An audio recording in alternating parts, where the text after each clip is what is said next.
পর্যটনের রাজ্যকে দেশের মধ্যে শ্রেষ্ঠ স্থানে নিয়ে যাওয়ার জন্য কাজ করছে রাজ্য সরকার, বললেন পর্যটন মন্ত্রী সুশান্ত চৌধুরী। তিনি বলেন, বর্তমানে রাজ্যে বিদেশি পর্যটকদের আগমন বহু গুণ বৃদ্ধি পেয়েছে। সিপাহীজলা জেলার কসবেশ্বরী কালী মন্দির, খয়েরপুরের চতুর্দশ দেবতা মন্দিরের বিভিন্ন পর্যটন উন্নয়ন পরিকাঠামোর শিলান্যাস অনুষ্ঠানে বক্তব্য রাখতে গিয়ে তিনি এই কথা বলেন।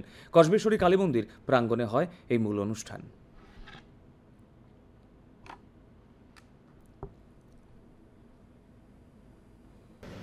ধর্মীয় ট্যুরিজমকে, পর্যটনকে আমরা ত্রিপুরা রাজ্যে আরো উন্নত শিখরে নিয়ে যাব।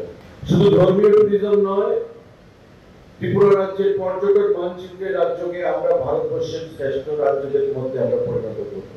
আমরা প্রসাদ স্কিমে একদিকে যেমন ত্রিপুরের সুন্দরী মায়ের মন্দিরকে বিশ্বের মানচিত্রে তুলে এনেছি, আমাদের কল্পেশ্বরী মায়ের মন্দিরকেও আমরা বিশ্বের দরবারে তুলে ধরতে চাইছি। অন্যদিকে আগামী ১.৫ বছরের মধ্যে এই ৫১ শক্তিপীঠ উদয়পুরের বন্দরে